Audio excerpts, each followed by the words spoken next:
Hello दोस्तों, तो जैसे कि हम लोग पहला वीडियो में मतलब इससे पहले जो वीडियो था उसमें हम लोग किए थे आपका यहाँ पे जो ब्रह्मांड से रिलेटेड क्वेश्चन था वो हम लोग कर लिए थे।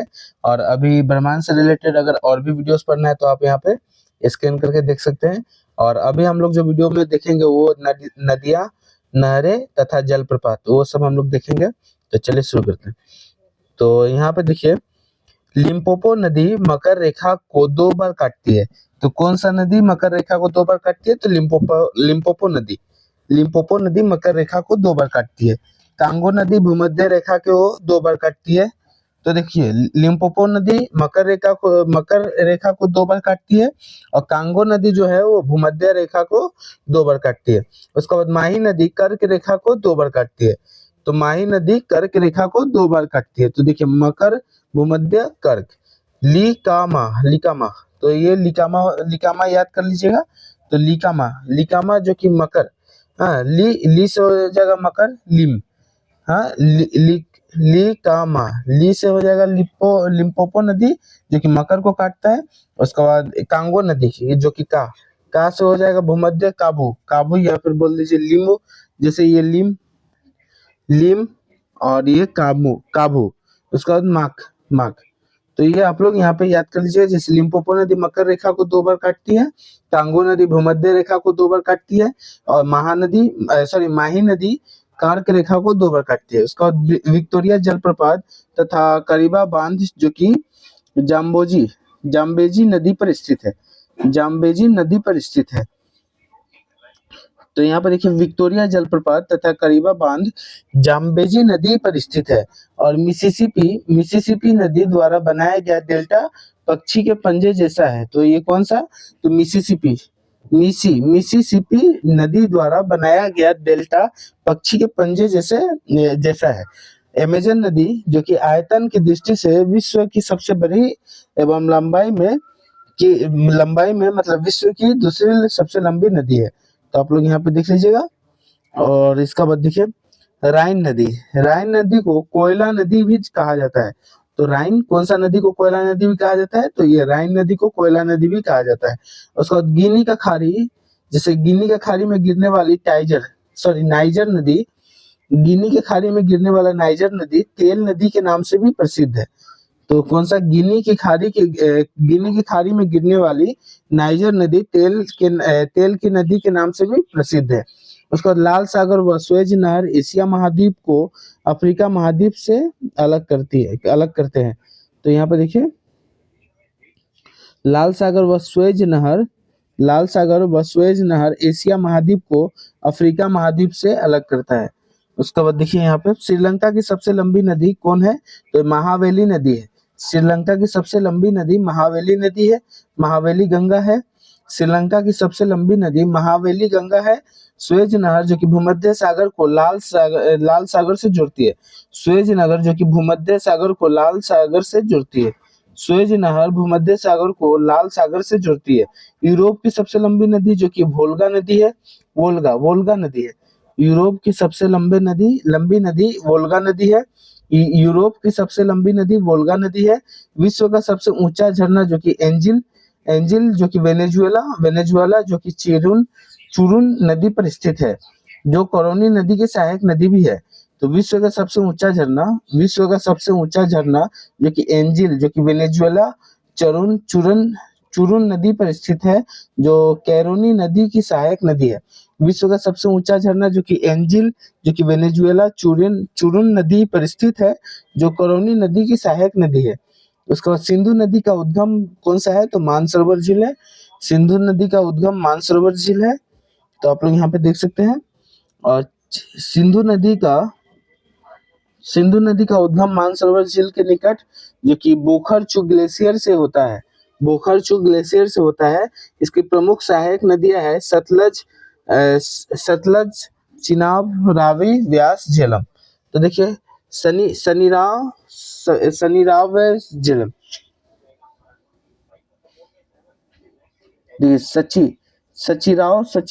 झेलम, सचिराव झेलम, ऐसे भी आप लोग याद कर सकते हैं इसको।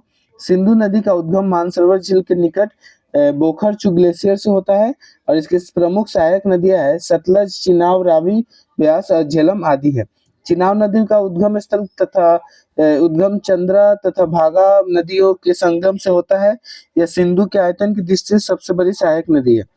उसके बाद सतलज नदी जो कि सिंधु की सहायक नदी है, इसका उद्गम मानसरोवर झील के समीप राकस ताल जिसको राक्षस ताल भी झील से होता है, राक्षस ताल झील से होता है। गंगा नदी का उद्गम स्थल भागीरथी और अलकनंदा नदियों के सम्मिलित रूप है और जो देवप्रयाग के निकट मिलकर गंगा कहलाती है। यमुना इसकी सबसे लंबी सहायक नदी है। गंगा की लंबाई 2525 किलोमीटर है। यमुना गंगा के सबसे बड़ी सहायक नदी है। बांग्लादेश में गंगा नदी को पद्मा नाम से जाना जाता है। गंगा की प्रमुख सहायक नदियां जो कि रामगंगा, गोमती, घाघरा, गंडक, कोसी, बूढ़ी गंडक, महानंदा, सोन आदि है। गंगा की प्रमुख सहायक नदियां कौन सा है? तो रामगंगा, गोमती, घाघरा, गंडक, कोसी, बूढ़ी गंडक, महानंदा, सोन आदि है। तो ये सब गंगा की प्रमुख सहायक नदियां हो जाएंगी। उसके बाद गंगा नदी की सर्वाधिक लंबाई कहाँ है? तो उत्तर प्रदेश में। गंगा नदी की सर्वाधिक लंबाई उत्तर प्रदेश में है। और यमुना नदी का उद्गम जो कि बंदरपूछ के पश्चिम ढाल पर स्थित यमुनोत्री हिमनद से होता है, प्रयागराज में गंगा में मिल जाती है। यमुना नदी का उद्गम जो कि बंदरपूछ के पश्चिमी ढाल पर स्थित यमुनोत्री हिमनद से होता है और यह प्रयागराज के गंगा में मिल जाती है। ब्रह्मपुत्र नदी का उद्गम मानसरोवर झील के निकट कैलाश श्रेणी के चेमायुंगडुंग हिमानी से होता है। तो ब्रह्मपुत्र नदी का उद्गम ब्रह्मपुत्र नदी का उद्गम मानसरोवर झील के निकट कैलाश श्रेणी के चेमायुंगडुंग हिमानी से होता है। ब्रह्मपुत्र नदी का तिब्बत में नाम सांगपो है।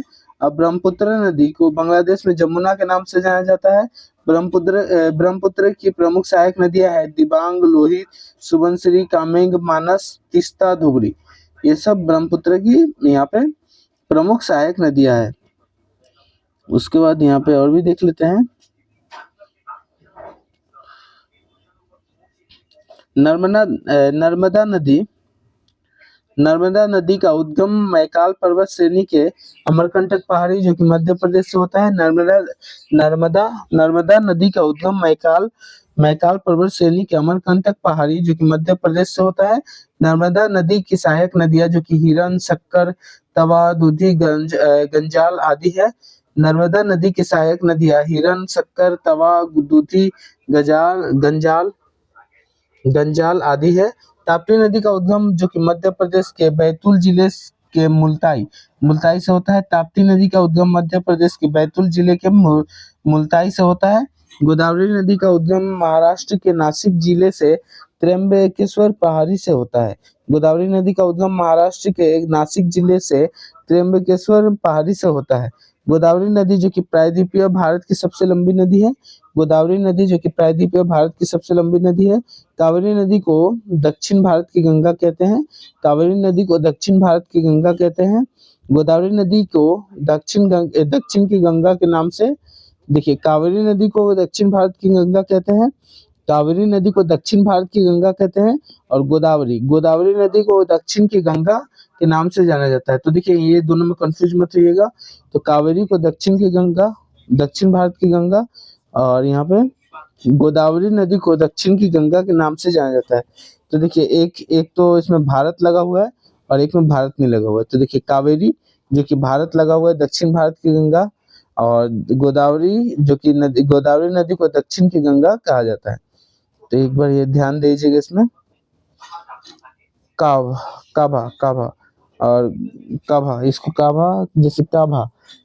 दक्षिण भारत की गंगा, और गोदावरी तो यहाँ पे गोदावरी दक्षिण की गंगा, ठीक है।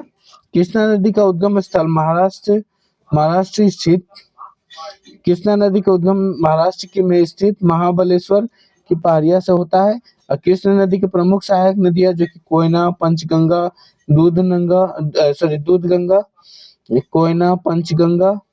दूधगंगा, घाटप्रभा, मालप्रभा, तुंगभद्रा, भीमा तथा मुसी, ये सब कृष्ण नदी के सहायक है। कावेरी नदी का उद्गम जो कि कर्नाटक के ब्रह्मगिरी पहाड़ी से होता है। कावेरी नदी का उद्गम जो कि यहाँ पे कर्नाटक की ब्रह्मगिरी पहाड़ी से होता है। कावेरी नदी का प्रमुख सहायक नदी है जो कि अमरावती, हेमावती, लोकापावनी, शिमसा और अर्कावती आदि है। और देखिए और भी भारत और पाकिस्तान के बीच वर्ष 1960 में सिंधु जल समझौता हुआ था, जो सिंधु नदी के जल के बंटवारे से संबंधित था। भारत और पाकिस्तान के बीच वर्ष 1960 में सिंधु जल समझौता हुआ था, जो सिंधु नदी के जल को बंटवारे से संबंधित था। इंदिरा गांधी नहर भारत की सबसे लंबी सिंचाई नहर है। यह नहर हरिके बैराज से निकलती है। तो हम लोग यहाँ पे जल, नहरें और जलप्रपात कंप्लीट कर चुके हैं। नदी, नहरें और जलप्रपात कंप्लीट कर चुके हैं। मिलते हैं अगले वीडियो में, तब तक इस चैनल को सब्सक्राइब करें। जय हिंद।